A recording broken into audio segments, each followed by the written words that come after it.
Aliás, eles vieram fazer uma turnê aqui em Portugal e nós quisemos aproveitar e tê-los connosco, eles são uma bênção e certamente vocês vão ser edificados e abençoados com a palavra de Deus. Então, por favor, Tiago e Willa. Venham cá. Eles são fantásticos. O Tiago, ele é professor do Rema e ele escreveu um livro que é O Perigo e as Consequências de Não Seguir a Santificação. Este livro está lá em cima na livraria, à vossa disposição. Viste que eu fiz um verso? As consequências de não seguir a santificação.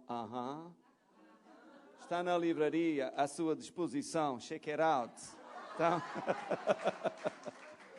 você pode passar e pode adquirir. É uma forma de abençoar também o casal. Glória a Deus. Sejam bem-vindos, a casa é vossa. Está bem? Então, podemos começar por Willa, dizer alguma coisa? Normalmente, mulher de pastor não tem nome. É o pastor fulano tal e a sua esposa. Ou é a esposa do pastor tal. Mas ela tem nome, não é? Willa é o nome de uma das províncias de Angola. Não é? Boa noite, irmãos. É um prazer estar aqui com vocês. É um prazer poder estar desfrutando da unção de Deus nesse lugar. Estávamos desejosos a conhecer vocês, viu? Obrigado. Boa noite, irmãos. A graça e a paz. Uma honra enorme estar com os irmãos, poder compartilhar da palavra nesses dias. Eu brinquei dizendo ontem lá no Verbo que eu já cresci uns 10 anos nesses dias que estou hospedado com o pastor Augusto e Sâmia. Acho que nós já crescemos, né? Foi uns 10 anos aqui que nós já crescemos de tanta experiência, de tanta coisa que o Senhor tem compartilhado aos nossos corações, poder conhecer os nossos irmãos da Igreja Verbo da Vida. O pastor Márcio, a nossa história aí vem de tempos, estudamos juntos no Rema lá em 2009, 2010, e poder rever os amigos Leandro e Daniela, recentemente chegaram à sua nação, e é tudo muito lindo aqui, tudo maravilhoso, e nós temos sido realmente muito, muito abençoados. Amém? Mas eu vim aqui para pregar a palavra, então abra comigo a sua Bíblia em Mateus, capítulo 22. Evangelho de Mateus, capítulo 22. Deixa esse texto aí aberto e vamos orar e confiar no Senhor, aquilo que Ele quer compartilhar e falar conosco nessa noite. Mateus capítulo 22, a partir do verso 1.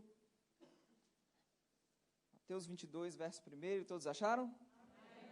Pastor Márcio disse que lá na igreja Verbo da Vida em Porto, quando os irmãos demoram a abrir, a achar o texto, ele diz, enquanto os irmãos abrem, eu vou cantar. Aí os irmãos logo dizem, não, pastor, já achei.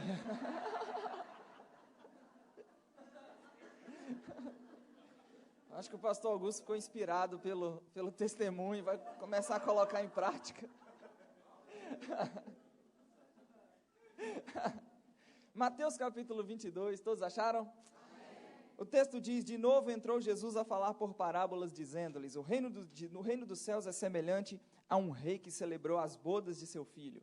Então enviou seus servos a chamar os convidados para as bodas, mas estes não quiseram vir. Enviou ainda outros servos com esta ordem, dizei aos convidados, eis que já preparei o meu banquete, os meus bois cevados já foram abatidos, e tudo está pronto, vinde para as bodas. Eles, porém, não se importaram, e se foram um para o seu campo e outro para o seu negócio, e os outros, agarrando os servos, os maltrataram e mataram. O rei ficou irado, e enviando as suas tropas, exterminou aqueles assassinos e lhes incendiou a cidade. Então disse aos servos, está pronta a festa, mas os convidados não eram dignos. E depois para as encruzilhadas dos caminhos e convidai para as bodas a quantos encontrardes. E saindo aqueles servos pelas estradas, reuniram todos os que encontraram, maus e bons, e a sala do banquete ficou repleta de convidados. Entrando, porém, o rei para ver os que estavam à mesa, notou ali um homem que não trazia veste nupcial. E perguntou-lhe, amigo, como entraste aqui sem veste nupcial? E ele emudeceu. Então ordenou o rei aos serventes, amarrai-o de pés e mãos, e lançai-o para fora nas trevas, ali haverá choro e ranger de dentes, porque muitos são chamados, mas poucos são escolhidos. Feche seus olhos. Pai, nós te honramos, te agradecemos, reconhecemos a sua presença, e nos abrimos completamente ao Senhor e à sua palavra, e aquilo que o Senhor quer compartilhar ao nosso coração nessa noite. Nos ensina, nos instrua, nos conduza naquilo que é o seu querer e a sua vontade, Pai. Oramos por espírito de sabedoria e de revelação, no pleno conhecimento do Senhor, mais do que discurso, palestra, a sua palavra que é espírito e vida, Senhor, nos tocando, alcançando áreas das nossas vidas que precisam ser mexidas, reviradas, transformadas pelo poder que há na sua palavra. Nós oramos e te agradecemos em nome de Jesus. Amém. Irmãos, Mateus 22, o texto, o Senhor Jesus conta uma parábola ilustrando o fato de que o rei resolve celebrar as bodas do filho, e eles tinham convidados específicos em mente, e manda chamar os convidados. Porém, o texto diz que os convidados não quiseram, não se importaram, e porque não quiseram e não se importaram, o rei fica irado, envia suas tropas àquela cidade, extermina aqueles assassinos, incendeia a cidade, manda ir pelas encruzilhadas e convidar todos os que encontrarem pelo caminho. A sala do banquete fica repleta de convidados. O rei entra e nota um homem que não está vestido adequadamente para a ocasião. E porque não estava vestido adequadamente para a ocasião, foi ordenado que fosse amarrado pés e mãos e lançado, onde haverá choro e ranger de dente nas trevas. É engraçado que você e eu, nós não podemos desconsiderar todo o contexto, não só do capítulo 21 de Mateus, mas todo o contexto do próprio livro de Mateus, para entendermos o que essa parábola retrata. Então, por mais que o meu objetivo seja mexer com o fato de que o que não estava vestido com veste nupcial foi lançado para fora, nas trevas, meu objetivo é chegar aqui, eu preciso primeiro fazer uma volta e caminhar com você um pouquinho para você entender o contexto. Quem são os convidados? Por que não quiseram? O que significa não terem aceitado o convite? Eu sei que a genealogia é aquela porção da Escritura que você mais ama ler, tem mais revelação, entendimento, dança, vibra quando lê genealogia. Eu sei, você chegou nesse lugar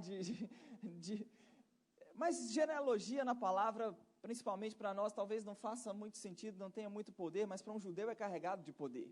E o Evangelho de Mateus começa com o texto dizendo, Jesus Cristo, filho de Davi, filho de Abraão. Como eu disse, para nós talvez isso não tenha sentido algum, mas para um judeu isso é carregado de sentido. O que significa a Bíblia dizer que Jesus era o filho de Davi, era o filho de Abraão? O Messias não seria aceito se não viesse da casa de Davi, se não fosse o filho de Davi, se não viesse da descendência de Davi. Deus prometeu que por meio de um descendente de Davi seria levantado para reinar sobre Israel, para reinar sobre o mundo inteiro.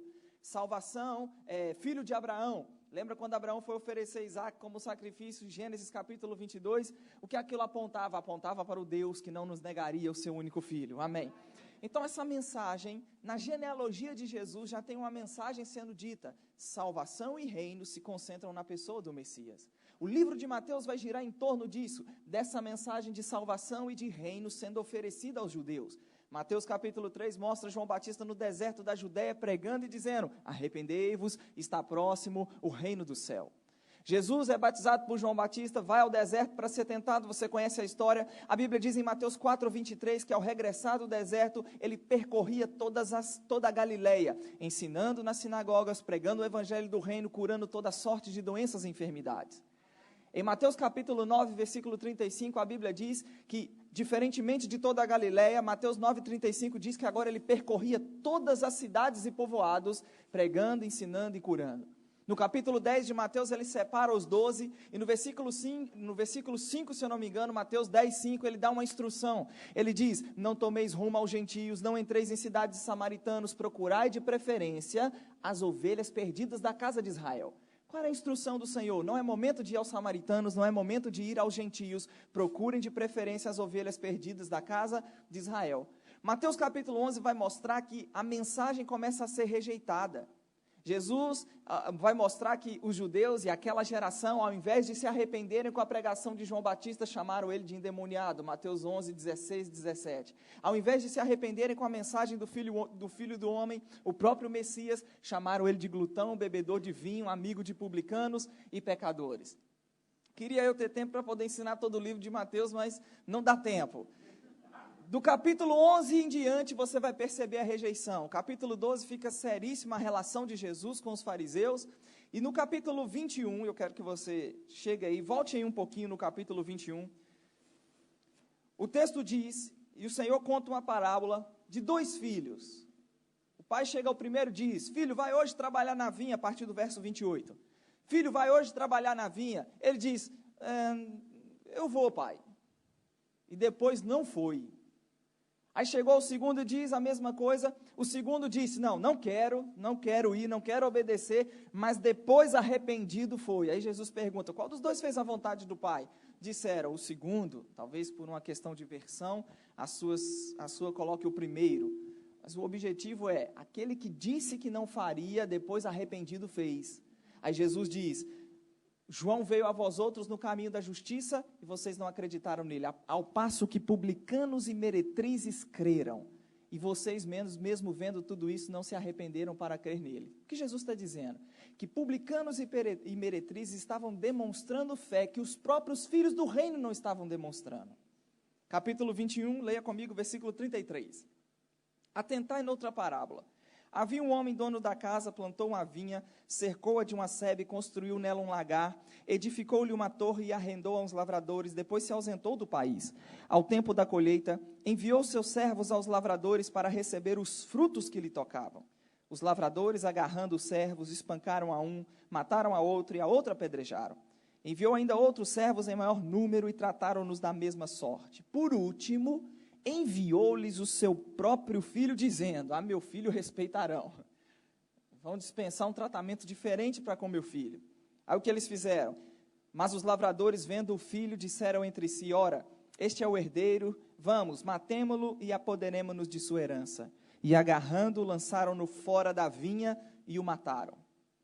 Quando, pois, vier o senhor da vinha, vai fazer o que com estes lavradores? Qual foi a resposta, gente? Vai fazer perecer horrivelmente esses malvados. Vai pegar a vinha e vai arrendar a outros lavradores que vão produzir os frutos que eles não produziram nos seus devidos tempos. Moral da história, onde essa história vai dar? Continua lendo. Respondeu-lhe Jesus, nunca leste na Escritura? A pedra que os construtores rejeitaram, essa veio a ser a principal pedra angular, e isto procede do Senhor e é maravilhosa aos vossos olhos? Por isso vos digo, que o reino dos céus, o reino de Deus vos será tirado e será entregue a um povo que lhe produza os respectivos frutos. Os principais, versículo 45, os principais sacerdotes e os fariseus, ouvindo estas parábolas, entenderam que era a respeito deles que Jesus falava. O que Jesus falou a respeito deles? Vocês tiveram a oportunidade, mas não quiseram, não se importaram. Porque vocês não quiseram e não se importaram, vai ser tirado de vocês e vai ser dado a um povo que vai produzir os frutos que vocês não produziram. Por que eu dei essa volta toda com você? Para voltar no capítulo 22 e mostrar a você os 2 grupos que o texto menciona. O primeiro grupo, o rei resolve celebrar as bodas do filho e manda chamar os convidados. Quem são os convidados? Os judeus. Só que os judeus, eles não quiseram, eles não se importaram. E porque não quiseram e não se importaram, Deus, o reino, como a parábola do capítulo 21 diz, Deus fecha a porta do reino para eles. Deus não, aquilo que Deus está oferecendo e propondo, Deus encerra e diz, vai ser tirado de vocês e vai ser dado a quem quer, vai ser dado a quem vai produzir os frutos que vocês não produziram. Então, quem é o primeiro grupo? Os judeus. Então, a dignidade do primeiro grupo é medida por aceitar ou não aceitar o convite. E eles se mostram indignos porque não quiseram, não se importaram, não aceitaram o convite. O segundo grupo, o texto diz, já que eles não quiseram e não se importaram, está pronta a festa, mas os convidados não eram dignos, o texto diz, vai pelas encruzilhadas e convida quem você encontrar pelo caminho. A Bíblia diz que a sala do banquete ficou repleta de convidados. O que isso significa, o que isso representa? Porta do reino fechada para os judeus, escancarada para os gentios. Isso é tema de Romanos capítulo 11, onde Paulo diz que eles, como os ramos naturais, foram arrancados por causa da sua incredulidade. Nós, contra a natureza, os gentios, fomos enxertados. Contra a natureza, fomos enxertados. Aí Paulo não deixa de dar uma advertência. Se Deus não poupou os ramos naturais, também não vai te poupar. Considere a bondade e a severidade de Deus. Para com os que caíram, severidade. Para contigo, a bondade. Se nela permanecerdes, de outra sorte, tu também serás cortado. 11:25 ele diz: não quero que ignoreis este mistério, para que não sejais presumidos em vós mesmos, que veio o endurecimento em parte a Israel, até que haja entrada a plenitude dos gentios. Vai haver um momento no futuro que Deus vai voltar a tratar com os judeus, isso é assunto para outra mensagem. Ficou claro que o primeiro grupo aqui, que não quis, não se importou, são judeus?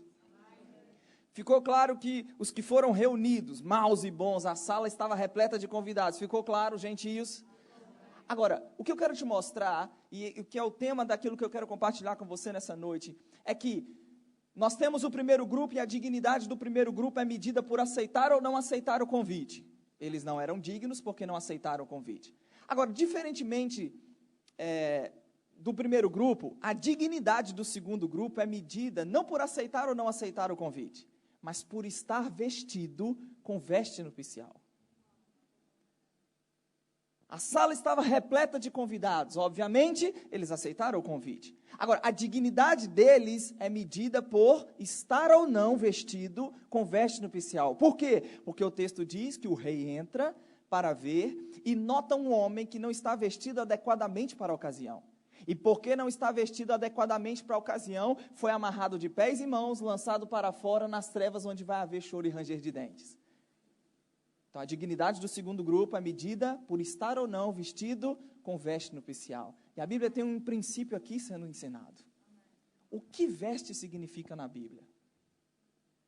Porque foi o fator determinante para ser amarrado e lançado nas trevas, foi o fato de não estar vestido com veste nupcial. A pergunta óbvia é, o que então vestes significa na Bíblia?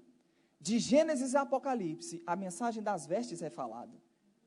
De Gênesis a Apocalipse, o assunto das vestes pode ser lido, encontrado e estudado por toda a Escritura. Por exemplo, quando você vai para Apocalipse, capítulo 22, Apocalipse, capítulo 22, versículo 14.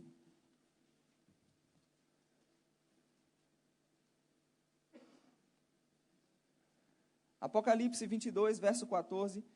O texto diz, acharam? Vou cantar.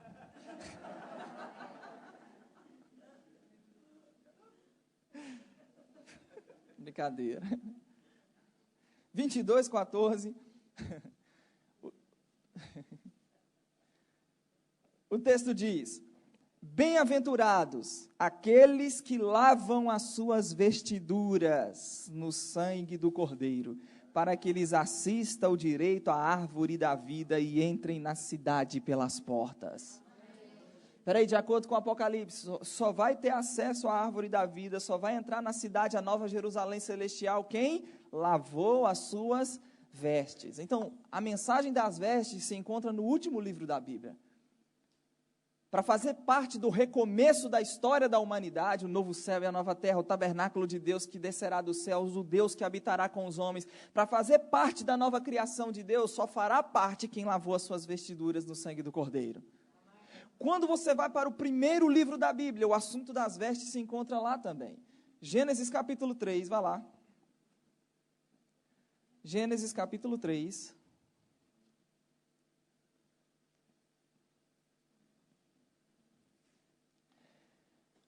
Você conhece o texto e nós não precisamos dispensar tempo aqui para explicar o texto. A mulher tentada come do fruto, dá ao marido. Verso 7, Gênesis 3, verso 7.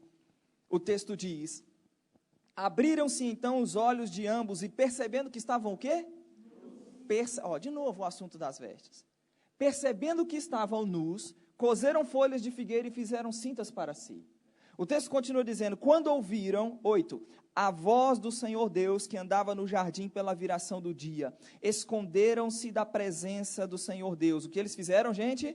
Esconderam-se. O texto diz, o homem e sua mulher por entre as árvores do jardim, chamou o Senhor Deus ao homem e lhe perguntou, onde estás? Eu gosto sempre de dizer que essa pergunta é dramática, não é onde você está fisicamente falando, é onde você está na condição, no lugar que eu te criei, para refletir a minha imagem, para governar a criação.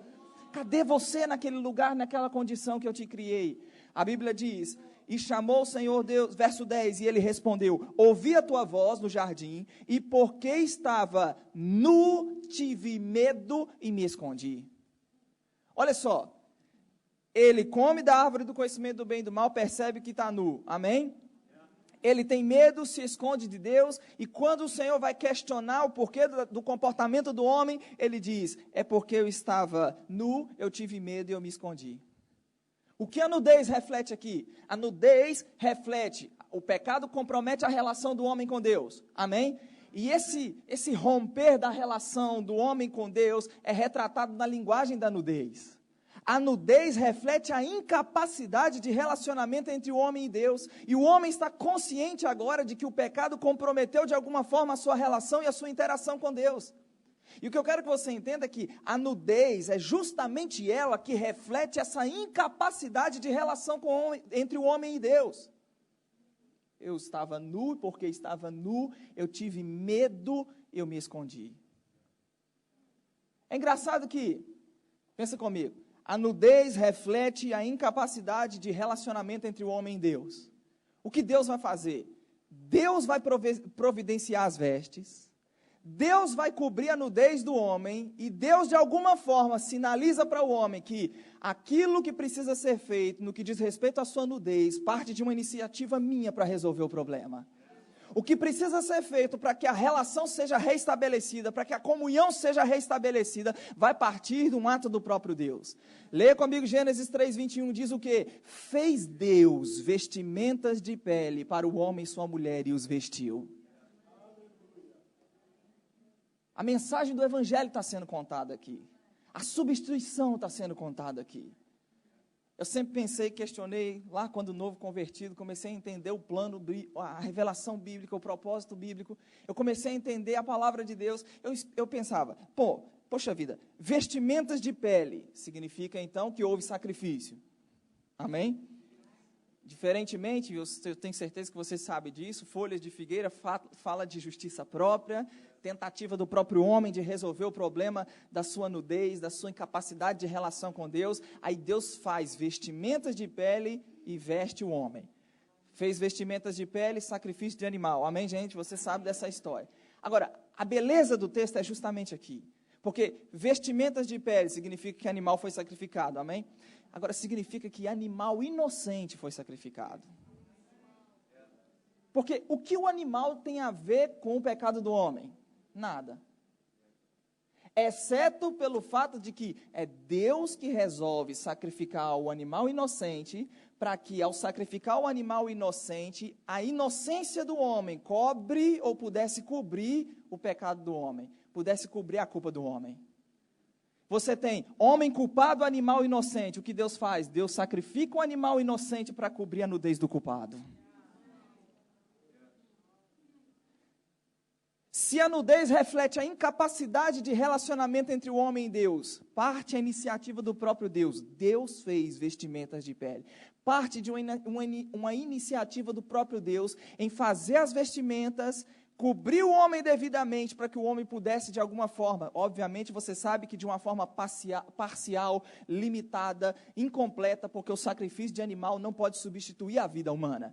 É por isso que na antiga aliança precisava ser repetido todos os anos o sacrifício de animal. Todo ano quando era repetido, e a repetição todo ano do sacrifício denunciava a incapacidade de um sacrifício de um animal poder justificar e tornar o homem justo diante de Deus. Hebreus 10:4 diz que é impossível que o sangue de bodes e de touros remova os pecados. Mas o que eu quero que você entenda é que se nudez reflete a incapacidade de relação do homem com Deus, Deus faz as vestes. Deus sacrifica o inocente, providencia as vestes e veste o homem. Paulo interpretou isso da seguinte forma: aquele que não conheceu o pecado, Deus o fez pecado por nós, para que nele fôssemos feitos a justiça de Deus. Pedro interpretou da seguinte forma, 1 Pedro 3,18, o justo morreu pelos injustos para nos conduzir a Deus. Quando a mensagem das vestes é falada por toda a Bíblia, por toda a revelação bíblica, quando a mensagem das vestes é contada, irmão, as vestes fala da condição do homem diante de Deus. Fala da condição do homem diante de Deus. Você sabe que isso era uma sombra, amém? Vá para Romanos e você vai perceber. Romanos capítulo 3, consegue dar um salto lá comigo? Rapidinho, Romanos capítulo 3. Muitas vezes, a falta de sensibilidade, de respeitar o contexto da palavra, compromete muito a mensagem. Eu sei que não é o caso aqui dessa comunidade, dessa igreja. Você tem um pastor que é um mestre excelente das Escrituras. Mas em muitos lugares você percebe que a falta de sensibilidade, de respeitar o contexto da palavra, provoca muito dano à mensagem.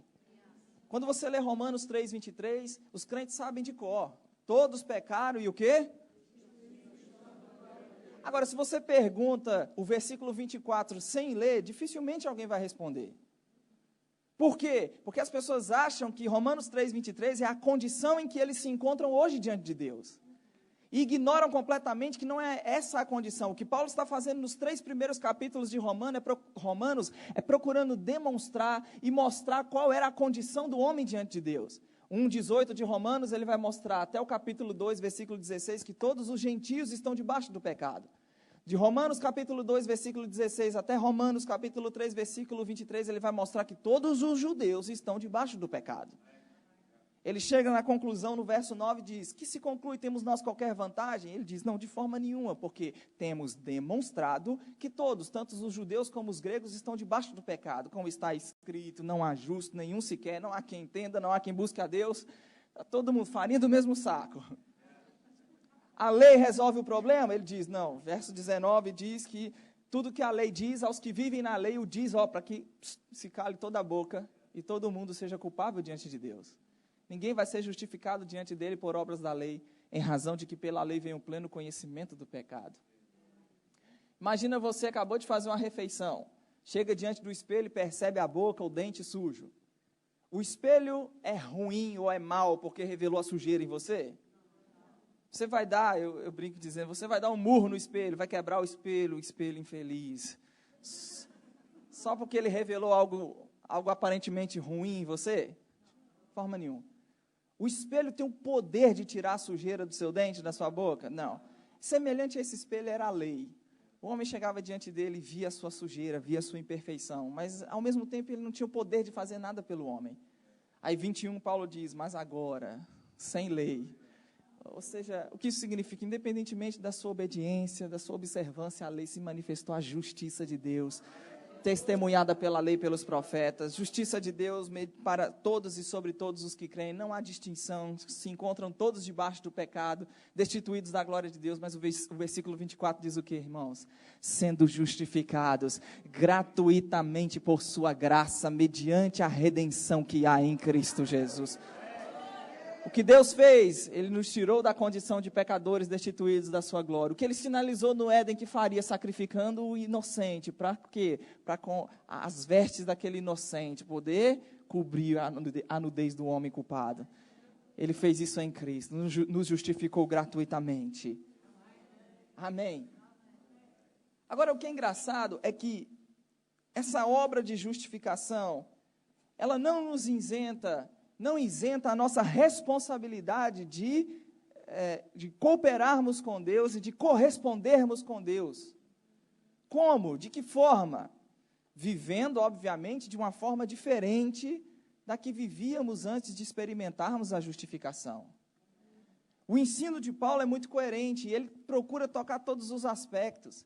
Ele mostra que a justificação é algo que Deus fez independente das nossas obras, independente da nossa performance, independente do nosso comportamento. Mas aí, de que forma a minha vida prática precisa e deve corresponder a isso? De que forma o meu comportamento deve corresponder a essa justificação que foi realizada única e exclusivamente por uma iniciativa divina, uma iniciativa do próprio Deus? Quando você lê capítulo 5, versículo 20, leia lá, capítulo 5, verso 20.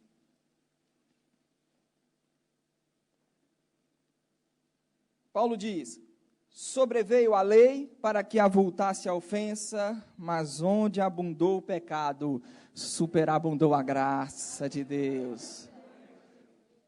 Ele diz assim, a fim de que como o pecado reinou, irmãos, ele diz, o pecado reinou pela morte, o que está reinando agora é a graça, está reinando pela justiça, para a vida eterna. Amém. Capítulo 6, verso 1, ele diz, que diremos, pois, vamos permanecer no pecado para que a graça seja mais abundante?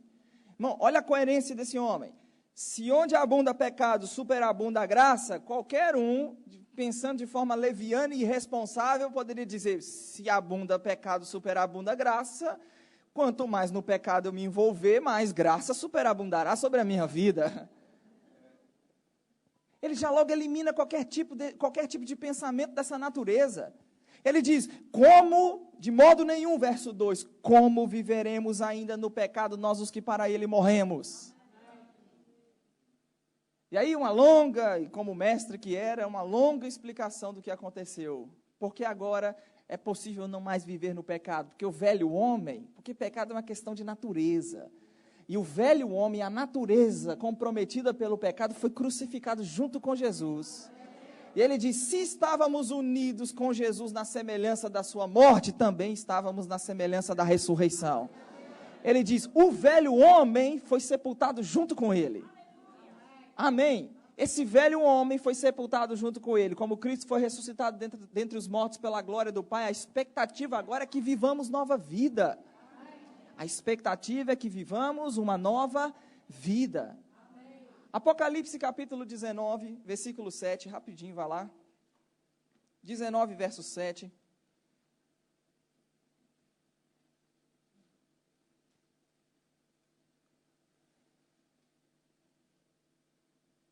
Quem achou?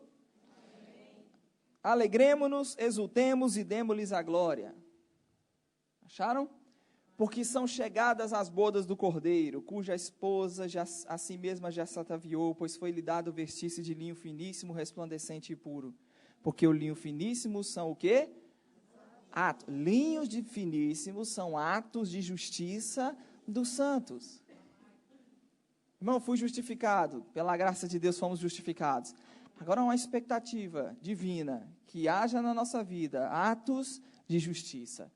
Ou uma vida que expresse essa nossa nova condição em Cristo, de justificados, essa nova vida, ela sendo vista, como Paulo falou agora aos Romanos no capítulo 6, essa nova vida. E muitas vezes a gente olha para a forma como alguns crentes vivem, e nós nos perguntamos, que nova vida é essa? Que nova vida é essa se eu continuo fazendo as mesmas coisas, envolvido com os mesmos comportamentos? Que nova vida é essa se eu continuo envolvido com as mesmas práticas que me caracterizava no velho homem e na velha vida? Que nova vida é essa se olha para determinado cristão e não vê nele, irmãos, essa nova natureza, não vê a expressão dessa justificação, não vê essa nova vida sendo vivida? Do que nós estamos falando? De vestes. E quando você vai para Apocalipse 3, volta aí agora comigo no capítulo 3.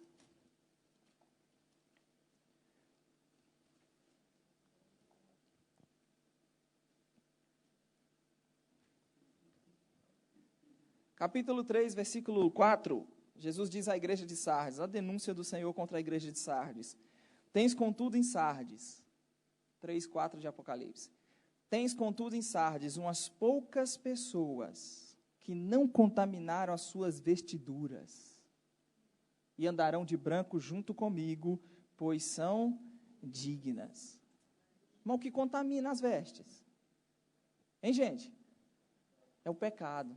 O que compromete a relação com Deus é o pecado. E Jesus olha para a igreja de Sardes e diz, tem poucas pessoas que não contaminaram as vestes. Irmão, você vai olhar para os homens da Bíblia, você vai olhar para as pessoas que tiveram contato com Jesus, vai olhar para o Zaqueu. Zaqueu disse, eu resolvo dar. A atitude de Jesus para com Zaqueu, vou na sua casa hoje. Jesus diz, resolvo dar aos pobres tudo que tem. Se eu defraudei alguém, vou dar 4 vezes mais. Quando ele lembra da mulher adúltera, João capítulo 8, foi apanhada em flagrante adultério. Na lei mandou Moisés que tais mulheres sejam apedrejadas. E aí, Jesus, você diz o quê? A Bíblia diz que Jesus se inclina e fica escrevendo. A Bíblia diz, porque eles insistiram na pergunta, Jesus diz, quem não tem pecado seja o primeiro que atire a pedra. Acusados pela própria consciência, se retiraram um por um, a começar pelos mais velhos, ou quem tinha mais pecado. Fica só Jesus no meio, a mulher onde estava, e Jesus pergunta, cadê seus acusadores? Ninguém te condenou? Ela respondeu, ninguém, Senhor. Aí Jesus diz, nem eu. Irmão, tem uma mensagem aqui sendo contada. Porque Jesus disse, eu não vim revogar a lei, eu vim fazer a lei se cumprir. Mateus 5,17. A lei dizia que no caso de um adultério tinha que ser morto por apedrejamento. Levítico capítulo 20, verso 10 diz que o adúltero e a adúltera tinham que ser apedrejados. Tudo bem, cadê o adúltero? Por mais que não tenham trago o adúltero, houve um adultério, e no caso de adultério, a lei diz, tem que apedrejar. Jesus disse, eu não vim revogar a lei, eu vim fazer a lei se cumprir. Então, cumprir a lei significava o quê? Significava apedrejar a mulher. Foi isso que aconteceu com ela? Não. Ela recebeu, ao contrário de condenação e morte, ela recebeu uma resposta de graça e de perdão dos pecados. Cadê seus acusadores? Ninguém te condenou, nem eu tampouco te condeno. Então, ao invés de condenação e morte, ela recebeu perdão e graça pelos pecados. Mas alguém tem que morrer. Alguém tem que morrer, a lei tem que ser cumprida. Presta atenção no texto. Quem não tem pecado, seja o primeiro que atira a pedra. Quem tinha o direito de atirar a pedra? Aquele que tinha o direito de atirar a pedra pergunta, cadê seus acusadores? Ela diz, ninguém te condenou? Ela diz, ninguém. Aí aquele que tinha o direito de atirar a pedra diz, nem eu, tampouco te condeno. O que isso significa? Eu tenho o direito de atirar a pedra, mas eu que tenho o direito de atirar a pedra não te condeno. E por que ele não condenou ela? Porque na cruz do Calvário ele tomou o lugar dela. Na cruz do Calvário ele cumpriu a lei. Na cruz do Calvário ele foi feito maldito no lugar dela. Agora, é maravilhosa essa história? A história dessa mulher é a minha e a sua história. Eu e você pecamos, a lei veio e diz, tem que morrer. Mas o que ele fez? Ele veio ao mundo não para condenar o mundo, mas para que o mundo fosse salvo por meio dele. Quem nele crê não é julgado. É a nossa história sendo contada nas entrelinhas. A história da humanidade sendo contada nas entrelinhas. Agora, muito me espanta é o fato que muitos crentes se esquecem da orientação que Jesus disse a ela e deu a ela depois de dar uma resposta de graça e de perdão dos pecados. O que Jesus disse a ela? Vá. Jesus deu a ela uma permissão de ir continuar vivendo a vida que vivia? Não. Isso não pode ser ignorado. Vá e não peques mais. Duas coisas eu aprendo com isso. Número 1, o ir e não pecar mais é algo completamente possível de ser feito. Deus não diria para ser feito algo que não pudesse ser feito. E muitos crentes se escondem naquela desculpa de que é mais forte do que eu não consigo, eu não consigo, eu não consigo. Irmão, é porque talvez pode ser que não leu a sua Bíblia em Hebreus 4, versículo 15. Porque Hebreus capítulo 4, versículo 15 diz que nós temos um sumo sacerdote, que ele pode se compadecer de nós nas nossas fraquezas. E por que ele pode se compadecer de nós nas nossas fraquezas? Porque em todas as coisas, a nossa semelhança, ele foi tentado, mas sem pecado. Irmão, quem tem fraqueza aqui? Pode levantar as duas mãos. Enquanto estivermos nesse corpo que ainda não experimentou a vivificação, Paulo diz em Romanos 8, 9 que esse corpo está morto por causa do pecado. Vai chegar o dia em que ele vai ser vivificado. Mas até lá, Hebreus diz que nós temos um sumo sacerdote. E ele pode se compadecer de nós nas nossas fraquezas. Porque em todas as coisas, ele foi tentado à nossa semelhança, mas sem pecado. Se ele é o sumo sacerdote que se compadece de nós nas nossas fraquezas, para que não pequemos à semelhança dele. Ele foi tentado, mas não cedeu ao pecado. E porque passou pela experiência, ele é esse sumo sacerdote que pode nos compadecer, se compadecer de nós, na mesma experiência de fraqueza e de tentação que passarmos. Amém, gente? Amém. Tony Cook diz, no seu livro Graça, o DNA de Deus, que a graça é mais do que um paraquedas que nos salvou de uma queda catastrófica. A graça é um catalisador que nos impulsiona a uma vida produtiva e frutífera. E quando se fala de pecado, os crentes pensam que é pecado somente em área sexual. Somente no que envolve área sexual é pecado. E você vai ler a lista de Paulo aos Gálatas, você vai ver ele dizendo as obras da carne são conhecidas e são. Ele vai falar de 3 pecados que envolvem a área sexual. Ele vai falar de imoralidade sexual, impureza e libertinagem. ele vai falar de idolatria e de feitiçaria. E aí o que é espantoso é que ele vai falar de 8 obras da carne que envolvem relacionamento uns com os outros. Ele vai falar de ódio, discórdia, ciúmes, ira, egoísmo, dissensão, facção e inveja. E eu não sei se você se lembra, mas o contexto que levou Paulo a falar sobre obra da carne e fruto do Espírito foi os crentes da igreja na Galácia mordendo e devorando uns aos outros. Ele diz, não useis da liberdade para dar ocasião à carne. Toda a lei se resume em um só preceito, amarás o teu próximo como a ti mesmo. Agora, vocês estão mordendo e devorando uns aos outros. Cuidado para não serem mutuamente destruídos. Aí ele diz, digo porém, andai no Espírito e jamais cumprireis os desejos da carne. Em que contexto andar no Espírito e não cumprir os desejos da carne aparece? Num contexto onde os irmãos estavam mordendo e devorando uns aos outros. Então a gente acha que é só o pecado é só no que diz respeito à imoralidade sexual. Irmão, nós precisamos, onde eu quero chegar com você nessa noite, nós precisamos corresponder com Deus, não só aceitando o convite, não só dizendo sim ao convite, mas também vivendo uma vida onde não vamos comprometer a obra que Ele realizou em nós. Se eu dissesse para você que essa água, ela é 98% pura e 2% de esgoto, tem 2% de esgoto nela, você tomaria? Não, é só 2% de esgoto, você tomaria? Por que nós muitas vezes acreditamos que Deus tem que suportar e tolerar 2% de lixo na nossa vida espiritual? E que a gente pode viver com 98% de pureza e de santidade e deixar 2% de lixo, Deus tolerando e suportando. Irmão, eu não vim aqui colocar condenação debaixo de você. Eu vim aqui para mostrar para você que existe e Deus nos deu todas as ferramentas necessárias para vivermos nesse nível de vida que Ele tem expectativa.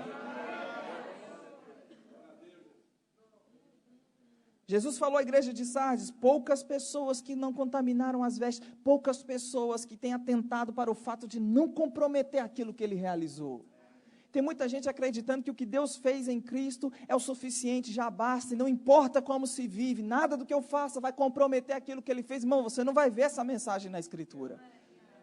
Se não houvesse a possibilidade de se perder mesmo depois de salvo, não haveria tantas advertências sobre o perigo de se viver no pecado. Romanos 8,13, Paulo diz, se viver segundo a carne, caminhais para a morte. Eu não sei o quanto dura essa estrada, eu sei o fim dela.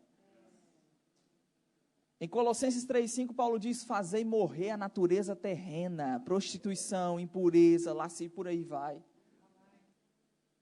Hebreus 10,26, o autor aos Hebreus diz, se viver deliberadamente em pecado, depois de ter recebido o pleno conhecimento da verdade, mais nada vai ser feito. Já não resta sacrifício pelos pecados. Estuda o capítulo 10 de Hebreus depois. Ele vai mostrar o quê? Que o sangue de bodes e bezerros era impossível no que diz respeito a remover os pecados. Aí a Bíblia diz, quando entrou no mundo, sacrifício e oferta não quisestes, antes um corpo me preparastes. Falando do Senhor Jesus, não te deleitastes com ofertas, coisas que se oferecem segundo a carne. Aí o Senhor disse, aqui estou, no rolo do livro está escrito a meu respeito para fazer a tua vontade. Hebreus capítulo 10, versículo 10, remove o primeiro para estabelecer o segundo, e é nessa vontade que temos sido santificados, mediante a oferta do corpo de Jesus Cristo uma vez para sempre. Não, você foi santificado. Resultado disso, ele vai dizer, o próprio Espírito Santo está testemunhando, dizendo, confirmando a mesma coisa. Deus não se lembra mais dos nossos pecados. 19, temos intrepidez para entrar no Santo dos Santos pelo novo e vivo caminho. Aí o que diz o verso 25? Não deixemos de congregar-nos, como é costume de alguns. Antes façamos admoestações uns aos outros. E tanto mais quanto vemos que o dia se aproxima. Quando os pastores falam para a gente congregar, é importante a gente congregar, não é porque eles querem ver você aqui, não é somente isso. Não é só porque querem o seu dinheiro, não é isso, irmão, é bíblico. Ele diz, não deixe de congregar, por quê? Porque é nesse lugar e nesse ambiente de congregar que estamos fazendo admoestações uns aos outros. Aí ele diz, isso precisa ser intensificado à medida que percebemos que o dia se aproxima. Que dia? Ele está falando da vinda do Senhor. Então, à medida que percebemos que a vinda do Senhor se aproxima, precisamos intensificar a admoestação uns aos outros. Ah, ninguém tem nada a ver com a minha vida. Eu vivo do jeito que eu quero. Será, irmão? Será que essa não é uma forma tola e irresponsável de se pensar? Às vezes, gente zelando pela nossa vida, zelando por aquilo que Deus quer fazer e zelando para que não seja comprometido o que Ele fez. E a gente tem essa atitude. E Hebreus diz, intensifica a admoestação uns aos outros, à medida que vê que o dia se aproxima. Por quê? Aí ele diz o versículo 26, porque se viver deliberadamente em pecado depois de ter recebido o pleno conhecimento da verdade, mais nada vai ser feito. Eu sei se você se lembra do texto, né? O que continua dizendo, é pesadíssimo. Pelo contrário, certa expectação horrível de juízo, fogo vingador prestes a consumir os adversários. Pelo depoimento de 2 ou 3 testemunhas, morre quem tiver rejeitado a lei de Moisés. Aí ele diz, de quão mais severo castigo julgais vós, será considerado aquele que calcou aos pés do Filho de Deus, profanou o sangue da aliança, ultrajou o Espírito da graça, com o qual foi santificado. Ele diz, como está escrito, o Senhor disse, a mim pertence a vingança, eu retribuirei. Hebreus diz, o Senhor julgará o seu povo. Horrível coisa é cair nas mãos do Deus vivo. Deus não é espécie de um ser arbitrário que está interessado em desmanchar o nosso prazer, acabar com o nosso prazer. Tem gente que encara a vida e o relacionamento com Deus dessa forma. Eu quero pecar, é gostoso, e Deus é esse ser que está interessado em acabar com o meu prazer. Não, irmão, quando a Bíblia diz para nós não nos envolvermos com o pecado, é porque foi o pecado que nos comprometeu, que comprometeu a nossa relação com Deus, foi o pecado que nos desfigurou, foi o pecado que nos tirou daquele lugar e daquele ambiente que Deus não queria que saíssemos. A W. Tozer disse que santos sem a santificação, eles são a tragédia do cristianismo. C.S. Lewis disse que se o cristianismo é a verdade, ele tem infinita importância.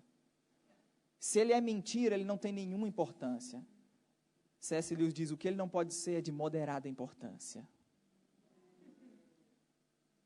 Eu não sei aqui, mas eu percebo no Brasil muitos crentes tratando o cristianismo de forma leviana. Eles são como a igreja de Laodiceia. Não é quente nem frio, é morno, é uma igreja dividida. Até gosta do Senhor, gosta desse ambiente, mas também não consegue ficar livre do mundo. Não pode ser, irmão. O que é bom no Evangelho é que é sim, sim ou não, não. É quente ou é frio. Não tem um meio termo. Capítulo 16 de Apocalipse, eu vou encerrar com esse versículo.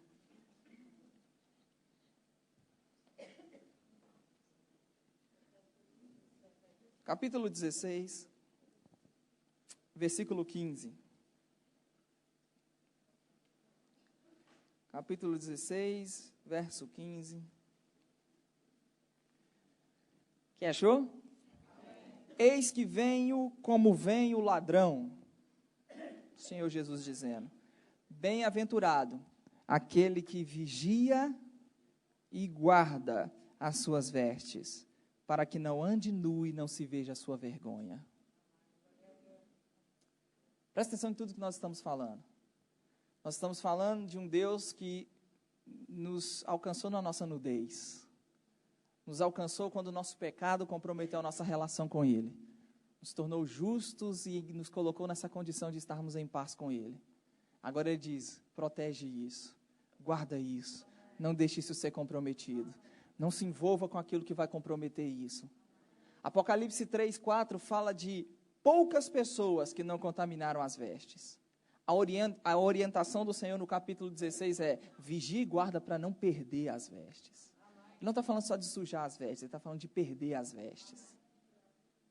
E quando você volta lá no capítulo 3 de novo, versículo 5, o texto diz, depois de acabar de dizer, como eu acabei de mencionar, poucas pessoas que não contaminaram as vestes e que andarão de branco junto com o Senhor. No versículo 5 ele diz, o vencedor será assim vestido de vestiduras brancas, e de modo nenhum apagarei o seu nome do livro da vida.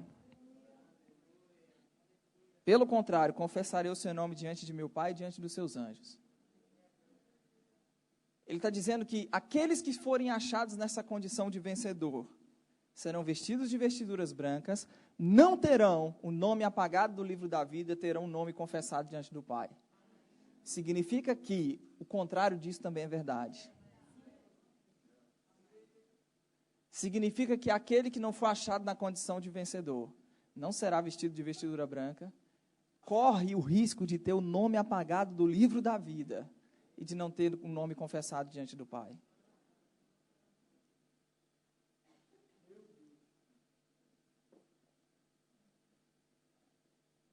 Às vezes as pessoas, e talvez seja o que eu compartilhe com você amanhã, elas acreditam e acham que o simples fato de estarem fazendo alguma coisa para Deus significa ou é sinal de aprovação divina. O simples fato de estar fluindo, tocando a vida de outras pessoas, fazendo alguma coisa em prol do serviço significa aprovação divina. E Jesus disse que, em Mateus 7:23, naquele dia muitos dirão, Senhor, no teu nome eu expulsei demônio, no teu nome eu fiz milagres, no teu nome eu fiz isso e aquilo, e o Senhor vai dizer, não conheço. Apartai-vos de mim, vós que praticais a iniquidade. Irmão, se tem um padrão que Deus não abre mão, no que diz respeito à relação com Ele, é a pureza e a santidade. O Deus que é santo convoca a sua criação para ser santa. O Deus que é santo faz uma convocação, sejam santos, porque eu também sou santo. Vigia e guarda as vestes. Lembra do capítulo 22? Não estava vestido com veste nupcial. Como eu disse, um princípio está sendo ensinado. Não quis mexer no que diz respeito à escatologia que o texto está ensinando. Não é esse o objetivo dessa noite. Mas ele não estava vestido com veste nupcial. Provavelmente porque não vigiou e não guardou. Provavelmente porque comprometeu. Deixou que aquilo que Deus fez fosse comprometido e manchado pelo pecado. Então vamos cuidar da nossa vida e da nossa relação com Deus. A gente sabe o que é peso, é pecado, tem comprometido e embaraçado a nossa caminhada e a nossa relação com Deus. Como eu disse, não vamos deixar que Deus tenha que tolerar e suportar 2% de lixo e de esgoto na nossa vida. Feche os seus olhos. Vai nessa noite. Em nome do Senhor Jesus Cristo. Como Paulo falou aos Coríntios, é com zelo de Deus que eu tenho pelo teu povo aqui nessa noite. É com zelo do Senhor. Eu quero de alguma forma poder fazer parte dessa virgem, preparando essa virgem que está prometida a ser dada em casamento ao Senhor. Que essa mensagem possa encontrar uma terra fértil, um lugar no nosso coração onde vai produzir a 30, 60 e a 100 por um. Esse lugar, Senhor, que essa mensagem possa produzir em nós essa responsabilidade, essa consciência de zelarmos e guardarmos aquilo que o Senhor fez por nós, não só aceitando o convite, não só dizendo sim ao convite, mas também não comprometendo essa profunda obra de justificação, de santificação que o Senhor realizou nas nossas vidas. Em o nome de Jesus. Você recebeu alguma coisa nessa noite? Amém. O que eu falei hoje faz parte desse livro, alguma coisa que tenho compartilhado e tenho falado, vai tocar e abençoar a sua vida. Amém? Queria passar para o pastor Augusto. Muito obrigado, meus irmãos.